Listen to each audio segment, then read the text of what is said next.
Hello friends, आपका स्वागत है आपके यूट्यूब चैनल सैनिक एकेडमी पे। मैं नेहा मैम। आज आपको मैं हिंदी का सीरीज़ लेकर आई हूँ जो आपके एग्ज़ाम में बार बार पूछा गया है। वैसे क्वेश्चन जो आपके जैसे बीपीएससी का एग्ज़ाम हुआ जिसमें आपने हिंदी सिलेबस चूज़ किया है या फिर एयर स्टेट का हुआ, जो आपके एग्ज़ाम के लिए बहुत इंपॉर्टेंट क्वेश्चन है। इसमें हम देखते हैं और देखिए डेली हम ऐसे श्रृंखला को आपको प्रैक्टिस सेट करवाएंगे। आप लोग डेली हमारे चैनल पे आइएगा, देखिएगा और अपना प्रैक्टिस सेट करिएगा और इसमें बताइएगा कि आपका कितना क्वेश्चन सही हुआ। तो हम पहले क्वेश्चन पे चलते हैं। इसमें पहले क्वेश्चन है क्या कि जूती चाटना मुहावरे का अर्थ क्या है। तो जूती चाटना मुहावरे का अर्थ है, पहला ऑप्शन इधर उधर करना, दूसरा है घूस देना, तीसरा है जूते को चमत्कार बनाना, चौथा है खुशामद करना। तो देखिए जो आपका ऑप्शन एक है इधर उधर करना का अर्थ होता है टाल मटोल करना, ठीक है। और घूस देना का अर्थ होता है चांदी का जूते मारना। तो देखिए चांदी का जूते मारने की अर्थ होता है घूस देना, चांदी का जूता मारना। लेकिन आपका क्वेश्चन क्या है कि इसमें क्वेश्चन क्या है कि जूते चाटना का अर्थ क्या है। तो जूते चाटना का अर्थ है कि खुशामद करना। तो आपका जो सही आंसर हो जाएगा वो क्या हो जाएगा, खुशामद करना। तो आपका ऑप्शन कौन सा हो जाएगा सही, डी। तो आपका ऑप्शन डी से हो जाएगा। फिर अगला क्वेश्चन है कि अंगूठा दिखाना मुहावरे का अर्थ क्या होगा।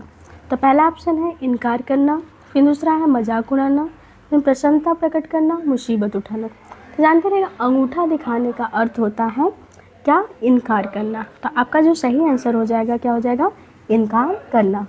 फिर मैं आप अगले क्वेश्चन की ओर चलती हूँ। जो आपका अगला क्वेश्चन है कि इनमें से कौन सा कि आपका निम्न में से कौन सा पार्श्विक वर्ण है। तो आपका ऑप्शन क्या है, ल है। फिर देखिए यहाँ पे र गलती हो गया, यहाँ पे होना चाहिए य, ठीक है। आपका ल, र और व। तो आपका अगर बात करें कि इनमें से कौन सा पार्श्विक वर्ण है, तो आपका पार्श्विक वर्ण क्या होता है, ल। और जो आपके य और व होते हैं ये कहलाते हैं अर्धस्वर। अगर पूछ देगा एग्जाम में अर्धस्वर किसे कहते हैं, तो आपके अर्धस्वर कौन से होते हैं, य और व। और जो र होता है वो कौन सा वर्ण होता है, ये आपके लुंठित वर्ण होते हैं। तो आपका अगर पूछ देगा लुंठित वर्ण कौन सा है तो र, और अर्धस्वर पूछ देगा तो य व, और अगर पूछेगा पार्श्विक वर्ण कौन सा है तो आपका पार्श्विक वर्ण कौन सा हो जाएगा, ल, ठीक है। फिर हम अगले क्वेश्चन की ओर चलते हैं कि हमारा अगला क्वेश्चन क्या है जो, तो हम अगले क्वेश्चन की ओर चलते हैं। देखिए हमारे अगले क्वेश्चन पे हमारा अगला क्वेश्चन देखते हैं कि निम्न में से कौन सा महाप्राण ध्वनि है। तो आपको पता है कि जो वर्णमाला है, वर्णमाला में जो व्यंजन वर्ण है उनमें आपके जो दूसरे वर्ण होते हैं और चौथे वर्ण होते हैं ये क्या कहलाते हैं, महाप्राण ध्वनि। तो हम इसमें देखते हैं कि दूसरा और चौथा वर्ण कौन सा है। तो देखिए जैसे हम ख की बात करें, छ की बात करें, ठ, ये आपका देखिए ख आपका दूसरा वर्ण है, छ दूसरा वर्ण है और ठ आपका चौथा वर्ण है। तो इनमें से महाप्राण ध्वनि कौन सा हो जाएगा, ये हो जाएगी। लेकिन इसमें देखिए जो च है, च ये क्या है, अल्प प्राण ध्वनि। और इसमें भी प ख आपका अल्प प्राण है, त भी आपका अल्प प्राण है। तो आपका आंसर कैसे हो जाएगा, पहला ऑप्शन। तो इनमें से कौन सा महाप्राण ध्वनि है, तो आपका कौन सा हो जाएगा, ऑप्शन ए। फिर अगले क्वेश्चन की तरफ चलते हैं। हमारा जो अगला क्वेश्चन है कि संसार में कौन सा उपसर्ग है। देखिए ये क्वेश्चन बहुत बार बार एग्जाम में पूछा हुआ है। जब भी आपके क्वेश्चन में अनुसार वाले शब्द दिखे, चाहे जो भी अनुसार वाले शब्द दिखे, तो वो अनुसार आपकी किस में बदल जाता है, वो अनुसार आपके म के रूप में बदल जाता है, वो भी आधी म के रूप में। तो आपके जो संसार है, संसार में उपसर्ग की बात करें तो आपके संसार में जो उपसर्ग की बात करें तो संसार में जो उपसर्ग है आपका कौन सा हो जाएगा, सम। तो जब भी जैसे कोई भी आपका अनुसार दे, जैसे संसार है, संस्कार दे दे, संस्कार दे दे, तो आपका जो भी आपका दे दे, जब भी आपके अनुस्वार की बात करें तो वो हमेशा म के रूप में, आधी म के रूप में बदल जाता है। या फिर संधि की बात करें, चाहे कुछ भी बात करें, तो आपका वो आधी म के रूप में बदल जाता है। तो आपका आंसर कौन सा सही हो जाएगा, ए। फिर अगला क्वेश्चन है कि धड़ाक में कौन सा प्रत्यय है। तो धड़ाक में कौन सा प्रत्यय है, पहला आँख है, अक है, ओक है, धड़। तो पहले जानते रहिए कि जो प्रत्यय होता है वो शब्द के पहले लगता है कि अंत में। जैसे उपसर्ग होता है, उपसर्ग क्या होता है, ये शब्द के पहले लगता है। जैसे सम जो है वो शब्द के पहले, तो जो प्रत्यय होता है वो शब्द के अंत में लगता है। तो जो धड़ाक है, धड़ाक में कौन सा प्रत्यय है, तो बात करें तो इसमें अगर मूल शब्द निकाले तो आपका मूल शब्द निकल के आता है धड़, और इसमें कौन सा प्रत्यय लगा हुआ है? आँख। तो आपका आंसर कौन सा सही हो जाएगा? ए। फिर हम अगले क्वेश्चन की तरफ चलते हैं। जो अगला क्वेश्चन है कि इनमें से कौन सा एक ही विधेय है जिसमें कौन से वाक्य में एक विधेय होते हैं? आपके मिश्र वाक्य में, सरल वाक्य में, कर्मपूरक वाक्य में, संयुक्त वाक्य में। तो आपका जो आपका सरल वाक्य होता है, सरल वाक्य में जानते रहिए क्वेश्चन बहुत इंपॉर्टेंट है, इसमें एक उद्देश्य और एक विधेय होती है। लेकिन जो आपका संयुक्त वाक्य है इसमें दो वाक्य वो भी समुच्चय बोधक शब्द से जुड़े होते हैं। और जो मिश्र वाक्य है, मिश्र वाक्य जो होते हैं इसमें ढेर सारे उपवाक्य होते हैं और आपके एक आश्रित उपवाक्य होते हैं। ये क्वेश्चन बना हुआ है कि किसमें आश्रित उपवाक्य होते हैं, तो आपके किसमें आश्रित उपवाक्य होते हैं? तो आपके होते हैं इसमें मिश्र वाक्य में। फिर हम देखते हैं जो वाक्य के अंग होते हैं दो होते हैं, एक होता है उद्देश्य, दूसरा विधेय। तो उद्देश्य किसे कहते हैं? कर्ता को कहते हैं, जो कार्य करता है उसे क्या कहते हैं? उद्देश्य। और जो विधेय होता है वो क्रिया होता है, मतलब जो कार्य हो रहा है। जैसे हम कहते हैं मोहन बाजार जाता है, तो इसमें मोहन क्या हो जाएगा? उद्देश्य हो जाएगा। और बाजार जाता है मतलब जाना हो जाएगा उसका क्रिया, तो वो क्या हो जाएगा? विधेय। ठीक है, इतना समझ में आ गया होगा कि उद्देश्य क्या होते हैं और विधेय क्या होते हैं। फिर हम अगले क्वेश्चन की तरफ चलते हैं कि हमारा अगला क्वेश्चन क्या है कि देखिए हमारा क्वेश्चन क्या है कि इस वाक्य में इसलिए और इस वाक्य में अगर इसलिए हो, और हो, किंतु हो, परंतु हो, इसलिए और, किंतु, परंतु, किम, क्यों, क्योंकि, लेकिन, परंतु आदि समुच्चय बोधक शब्द जुड़े होते हैं, तो उसे कौन सा वाक्य कहते हैं? तो ये क्वेश्चन बहुत इंपॉर्टेंट है। देखिए आपके वाक्य जो होते हैं रचना के आधार पे, अगर बात करें रचना के आधार पे वाक्य आपके तीन होते हैं। एक आपके होते हैं सरल वाक्य, दूसरा संयुक्त वाक्य और तीसरा आपके होते हैं मिश्र वाक्य। तो बोला है कि कौन सा ऐसा वाक्य है जो इसलिए और, क्योंकि, लेकिन, परंतु आदि समुच्चय बोधक शब्द से जुड़े होते हैं, तो वो कौन से वाक्य कहलाते हैं? आपके संयुक्त वाक्य। तो आपका आंसर क्या हो जाएगा? ए। तो आपका जो ये जानते रहेगा बहुत इंपॉर्टेंट क्वेश्चन है। और संयुक्त वाक्य में आपके दो उपवाक्य होते हैं, वो भी किससे जुड़े होते हैं? क्यों, किंतु, परंतु। फिर अगला क्वेश्चन है कि मुझे बताओ कि तुम्हारा जन्म कहाँ हुआ, इसमें कौन सा वाक्य है? तो जानते रहेगा जहाँ पे की आते हैं ये शब्द जोड़ने की बात करें। देखिए मुझे बताओ, इसमें अगर इसमें क्या है? एक उपवाक्य है, तो आपका ये कौन सा वाक्य हो जाएगा? मिश्र वाक्य। तो आपका इसका आंसर क्या हो जाएगा? बी। तो आपका वाक्य से जानते रहेगा रचना के आधार पे जो वाक्य होते हैं वो तीन होते हैं। और प्रयोग के आधार पे बात करें, अगर प्रयोग के आधार पे बात करें जो वाक्य के प्रकार होते हैं वो कितने होते हैं? 8 होते हैं। तो ये क्वेश्चन बहुत इंपॉर्टेंट है, क्वेश्चन आपके एग्जाम में पूछा हुआ है। रचना के आधार पे वाक्य 3, प्रयोग के आधार पे 8, और जो आपके समुच्चय बोधक शब्द से जुड़े होते हैं वो शब्द क्या कहलाते हैं? कौन सा वाक्य कहलाते हैं? संयुक्त वाक्य। फिर अगले क्वेश्चन की तरफ चलते हैं। जो हमारा अगला क्वेश्चन है 10 नंबर का क्वेश्चन है, उसमें क्या है कि राज्यपाल, राज्यपाल में कौन सी संज्ञा है? तो जितने भी आपका पेशे वर्ग आपके जाति वाले जो होते हैं उसमें आपकी कौन सी संज्ञा होती है? जातिवाचक। जैसे कि राज्यपाल कह दे, मुख्यमंत्री कह दे, प्रधानमंत्री कह दे, शिक्षक कह दे, ये सब कौन सी संज्ञा कहलाती है? जातिवाचक संज्ञा। जैसे हम कह दें राज्यपाल आपका जातिवाचक संज्ञा, लेकिन अगर हम कहते हैं जैसे वर्तमान में उत्तर प्रदेश की राज्यपाल आनंदीबेन पटेल है, तो आनंदीबेन पटेल क्या हो जाएगा? व्यक्तिवाचक संज्ञा। तो जहाँ पे किसी व्यक्ति का नाम हो जाए वहाँ पे क्या होता है?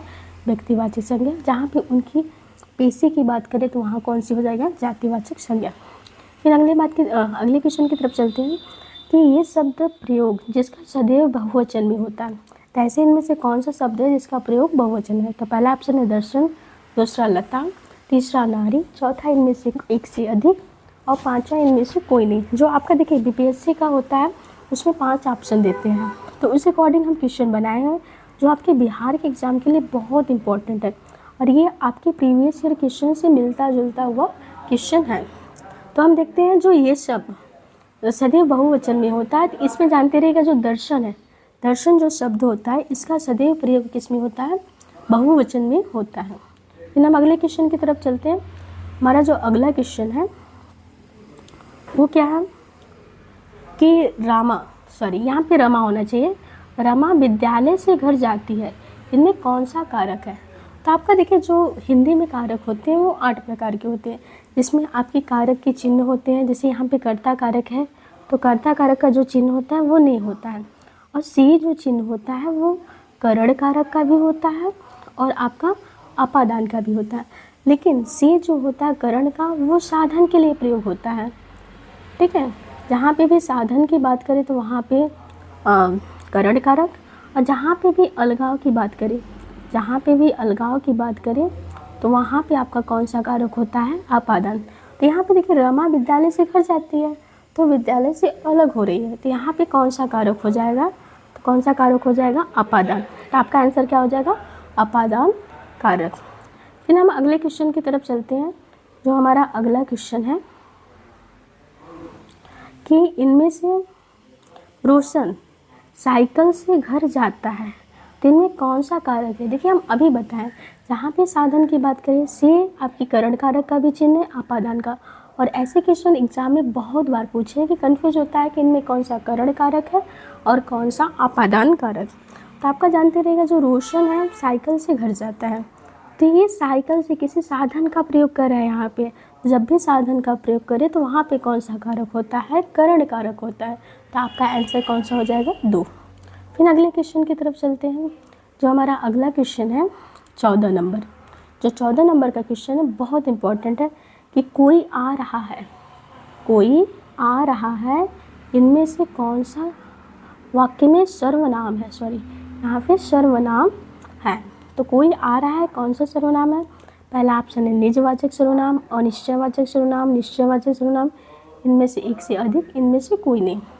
तो आपका देखिए जो निजवाचक सर्वनाम होता है उसमें क्या होता है? यहाँ पे निज मतलब होता है अपना। जहाँ स्वयं की बात करें, अपना बात करें, वहाँ पे कौन सा सर्वनाम होता है? निजवाचक। और फिर जो अनिश्चयवाचक होता है वहाँ पे किसी निश्चय वस्तु की बात करें, जैसे यह कह दे यह किताब मेरी है, तो यह किताब मेरी है, तो ये क्या है? किसी निश्चय बात करें। लेकिन कोई आ रहा है यहाँ पे कोई क्या है? ये अनिश्चयवाचक सर्वनाम है। तो आपका आंसर क्या हो जाएगा? अनिश्चयवाचक सर्वनाम। फिर अगला क्वेश्चन क्या है कि वह श्रेष्ठ उपासक है। जो है वह क्या है? श्रेष्ठ उपासक है। वह श्रेष्ठ उपासक है, तो इसमें विशेष से क्या है? तो आपका जानते रहिए ये क्वेश्चन बहुत इंपॉर्टेंट है, श्रेष्ठ उपासक। तो पहले हम देखते हैं कि इसमें अगर विशेष से पूछे, आपका ऑप्शन क्या है? वह है, श्रेष्ठ है, उपासक है, इनमें से एक से अधिक, इनमें से कोई नहीं। तो आपका इसमें जो विशेष है, यहाँ देखिए जो श्रेष्ठ है वो क्या है? विशेषण। उपासक की विशेषता बताए उसे कहते हैं विशेषण, और जिसकी विशेषता बताए जाए उसे क्या कहते हैं? विशेष। तो श्रेष्ठ किसकी विशेषता है? उपासक की। तो यहाँ पे विशेष की बात करें तो विशेष से क्या हो जाएगा? उपासक। और आपका राइट आंसर भी हो जाएगा उपासक। लेकिन अगर एग्जाम में पूछे कि जैसे आपका उदाहरण दे दें वह श्रेष्ठ उपासक है, इसमें कितने विशेष है, तो इसमें जानते रहेगा वह भी विशेष है, उपासक भी विशेष है, लेकिन वह क्या है? दूसरा विशेष है। लेकिन आपका आंसर उपासक से हो जाएगा। लेकिन अगर एग्जाम में पूछे इसमें कितने विशेष है, तो इसमें जानते रहेगा कितने विशेष हैं? 2 विशेष है। फिर हम अगले क्वेश्चन की तरफ चलते हैं कि हमारा जो अगला क्वेश्चन है 16 नंबर का, इसमें क्या है कि मुख्य क्रिया के अर्थ को स्पष्ट करने वाली क्रिया क्या कहलाती है? उसे कौन सी क्रिया कहलाते हैं? तो जो मुख्य क्रिया के अर्थ को स्पष्ट करे उसमें कौन सी क्रिया कहते हैं? पहला कहते हैं ऑप्शन है सहायक क्रिया, प्रणार्थक क्रिया, नाम धातु क्रिया। तो जो मुख्य क्रिया के अर्थ को स्पष्ट करे उसे हम क्या कहते हैं? सहायक क्रिया। तो आपका एक आंसर क्या हो जाएगा? ये कौन सा क्रिया हो जाएगा? सहायक क्रिया। और जो प्रेरणार्थक क्रिया होता है, प्रेरणार्थक क्रिया मतलब क्या होता है? जो हम किसी से प्रेरणा देके वो काम हम स्वयं ना करके किसी और से करवाएं, उसे हम क्या कहते हैं? प्रेरणार्थक क्रिया। जैसे हम कह दें अध्यापक बच्चे से पढ़वाते हैं, अगर यहाँ पे अध्यापक पढ़ा नहीं रहे हैं, वो किसी बच्चे से पढ़ा रहे हैं, तो वहाँ पे कौन सी क्रिया हो जाएगी? प्रेरणार्थक क्रिया। फिर अगले क्वेश्चन पे हम देखते हैं कि मुझसे खाया नहीं जाता, मुझसे खाया नहीं जाता, इसमें कौन सा वाच्य है? तो आपको पता है जो वाच्य होते हैं ये 3 प्रकार के होते हैं हिंदी में वाच्य। एक कर्मवाच्य होता है, एक कर्तृवाच्य होता है, भाववाच्य। तो जहाँ पे जिस क्रिया में भाव की प्रधानता वहाँ पे कौन सा वाच्य होता है? भाववाच्य। तो यहाँ पे मुझसे खाया नहीं जाता है, तो यहाँ पे कौन सा वाच्य हो जाएगा? भाववाच्य। तो आपका आंसर भी क्या हो जाएगा? भाववाच्य। फिर हम अगले क्वेश्चन की तरफ चलते हैं। जो हमारा अगला क्वेश्चन है वो क्या है कि प्रत्यक्ष में कौन सा संधि है? तो प्रत्यक्ष में अगर संधि की बात करें तो जैसे आपका पहला ऑप्शन है गुण संधि, दूसरा है आपका यड़ संधि, तीसरा है अयादि संधि, इनमें से एक से अधिक, इनमें से कोई नहीं है। तो आपका जब भी बात करें, देखिए गुण संधि की बात करें तो हम इसकी जो पहचान होती है, इसमें क्या होता है, ए आता है, ओ आता है और अर आता है, अर शब्द आते हैं, वो क्या होते हैं, गुण संधि। तो यहाँ पे ना तो ए आया है, ना तो ओ आया, ना अर आया। और अयादि संधि की क्या पहचान है, जहाँ पे अ आए, अय आए, आव आए, वहाँ पे क्या होता है, अयादि संधि। यहाँ पे प्रत्यक्ष में अय अ आय आया नहीं है। और यड़ संधि की पहचान क्या है, जहाँ पे य आए, र आए, ल आए। य र ल के पहले अगर आधा वर्ड आए, वहाँ पे क्या होता है आपका यड़ संधि। तो आपका जो प्रत्यक्ष है, प्रत्यक्ष में आपका जो होता है, अगर इसका संधि विच्छेद की बात करें तो प्रत्यक्ष की संधि विच्छेद करेंगे तो आपका क्या हो जाएगा, प्रतिधन अक्ष, प्रतिधन अक्ष। तो यहाँ पे ई और अ मिलके क्या बनता है, यह बनता है। तो वहाँ पे आपका कौन सी संधि हो जाएगी, यड़ संधि। फिर हम अगले क्वेश्चन की तरफ चलते हैं। पवन में कौन सी संधि है? देखिए पवन, इसमें अ आ रहा है, अभी हम बताएं जहाँ पे अ आए तो वहाँ पे कौन सी संधि है, अयादि संधि। तो पवन में कौन सी संधि, अयादि संधि। और इसके विच्छेद की बात करें तो यहाँ पे हो जाता है पोधन अन, ठीक है। अगर ये कहे पावन में, पावन क्या था, तो यहाँ पे हो जाता है पौ, पौधन अन। तो आपका क्वेश्चन समझ में आ गया होगा, बहुत अच्छे समझ में आ गया होगा। और आप लोग लास्ट में बताइएगा कि हमारा कितना क्वेश्चन सही हुआ, ठीक है। फिर हम अगले क्वेश्चन की तरफ चलते हैं कि हमारा जो अगला क्वेश्चन है वो क्या है।